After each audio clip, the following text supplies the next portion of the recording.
Hablábamos cuando estábamos en campaña presidencial de una frase que fue cogiendo forma cuando yo era alcalde de una ciudad como Santiago de Chile, más o menos del mismo tamaño, 8 millones de habitantes, bajo las normas jurídicas colombianas, con más autonomía administrativa, más capacidad financiera para intentar romper sus problemáticas cruciales, la ciudad de Bogotá. De ahí me echaron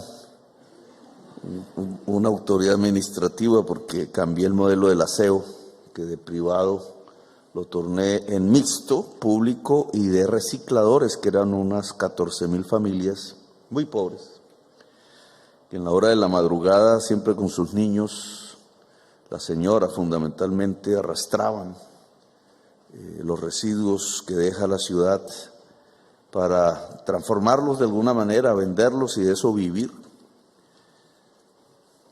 Casi 30.000 niños trabajaban en las horas de la madrugada de Bogotá, y el simple hecho de quitar una parte de un negocio, de un mercado, como dicen los economistas, el de los residuos, de 4 grandes y poderosos empresarios, muy poderosos y ricos, para que esas familias pudieran tener una parte del negocio.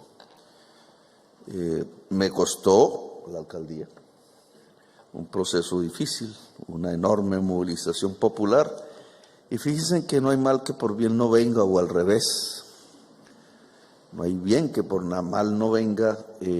Eso fue lo que permitió el lanzamiento de un movimiento nacional ligado a este tipo de problemáticas, la de la pobreza, la de la desigualdad social, la de cómo recuperar esa destrucción de lo público que se había generado en estas últimas décadas a lo largo y ancho del planeta, de cómo recuperar la vida por encima de la lógica del capital.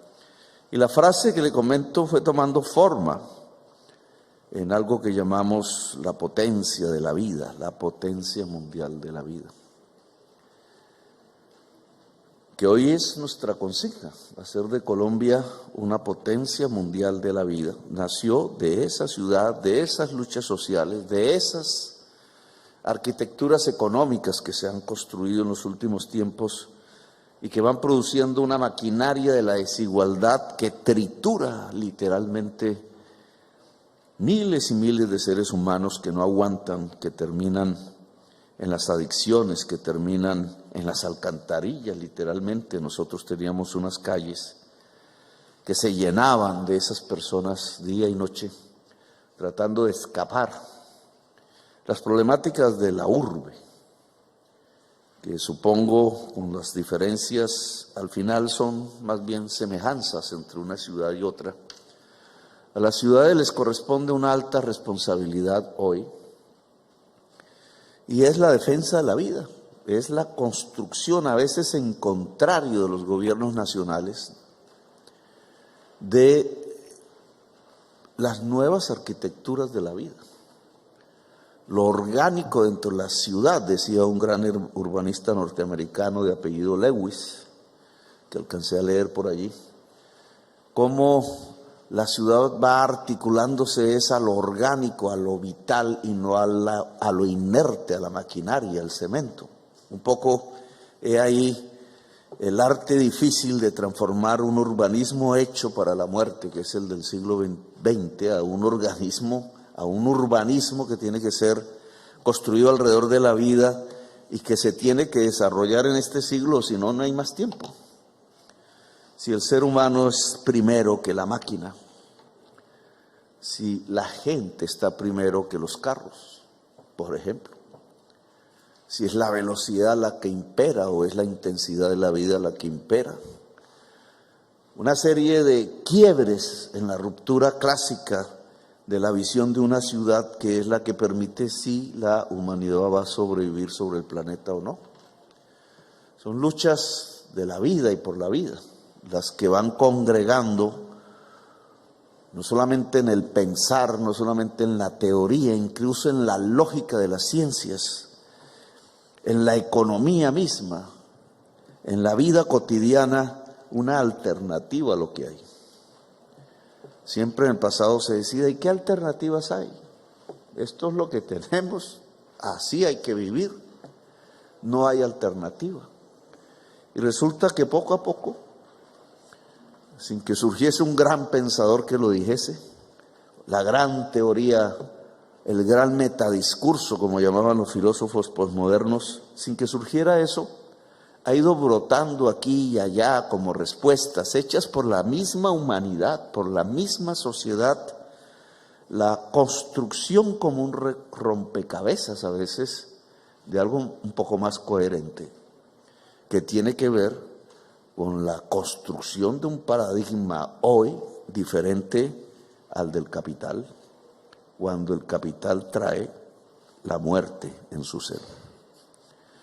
Porque más o menos las luchas del mundo contemporáneo, las tensiones políticas que se están viviendo, los grandes acontecimientos que van marcando la historia de los periodistas, de la prensa, la historia real que quedará y no podremos leer porque otros la leerán más adelante, van marcando unas tensiones tales que se explican porque el conflicto central de la sociedad moderna y de la humanidad del hoy es el conflicto entre la ganancia y la vida.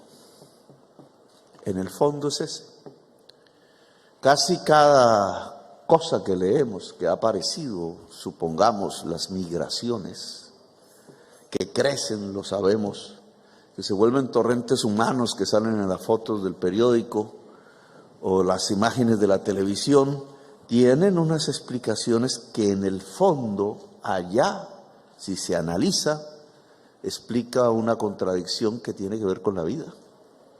Es que esos torrentes humanos salen porque no pueden vivir donde están y porque quieren vivir a donde quieren llegar. Y algo se los impide.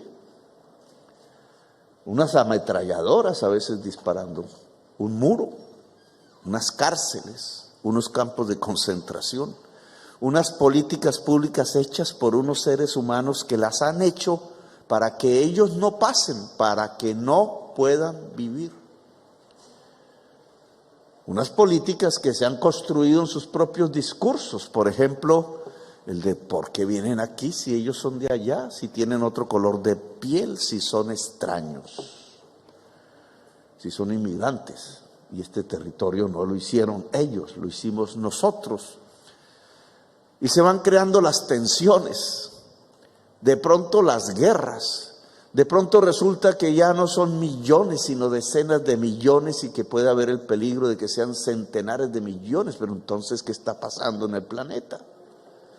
Lo que está pasando en el planeta es que está en cuestión la vida. Que cuando lo miramos desde otra perspectiva, la guerra de Ucrania y Rusia, por un tubo de gas, el que llega a Europa Occidental. ¿Y por qué es tan tensionante ese tubo de gas que desata una guerra entre hermanos que eran pueblos eslavos y quizás, dicen unos, el mismo pueblo y otros, pues diferentes pero muy cercanos? ¿Por qué se matan entre ellos por un tubo de gas? Porque ese tubo de gas alimenta el gran capital europeo occidental.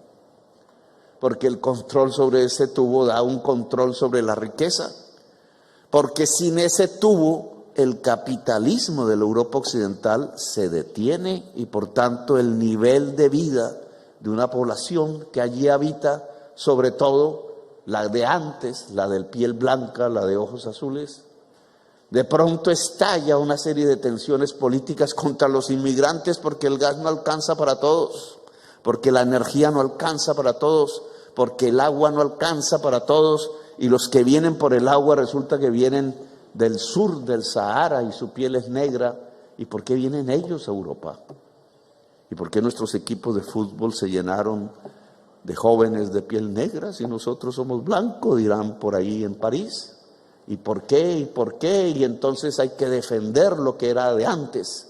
Y resulta que esas tensiones de la política que van llevando formaciones de ultraderecha, los gobiernos de lo que creíamos eran las mejores democracias del mundo, como la sueca, por ejemplo, que estallan las guerras allí donde estalló la Segunda Guerra Mundial, como si no hubiera dejado consecuencias, como si no hubiera dejado una lección que aprender para la humanidad, allí mismo donde ya habían muerto 20 millones de personas por la invasión nazi, vuelve a estallar otra guerra, donde vuelven a morir los jóvenes de hoy. ¿Y qué le pasa al mundo? ¿Se volvió loco? No, hay un conflicto cada vez más agudo, no entre la clase obrera y burguesa, como decía el socialismo del siglo XIX. No era tan simple así el mundo, no era tan sencillo, tan binario. No es entre simplemente unos odios que aparecieron porque sí, de tipo racial. No, es porque está en cuestión la vida de la humanidad.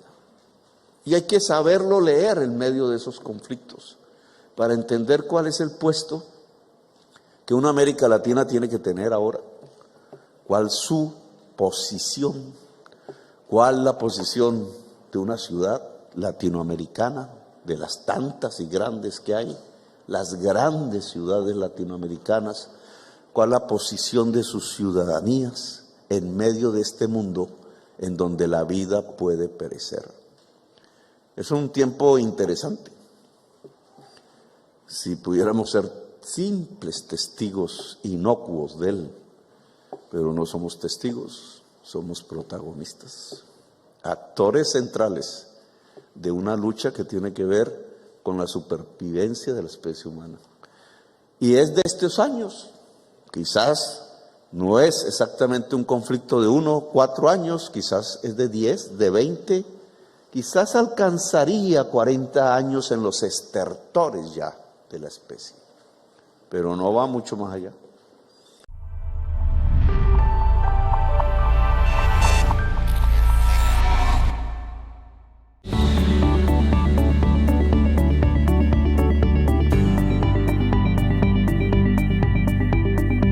Búscanos en YouTube. Selecciona tu video favorito. Suscríbete a nuestro canal. Activa la campanita de notificaciones. Puedes donar fácilmente para que continuemos con nuestro trabajo. Somos el tercer canal, la voz de los que no tienen voz.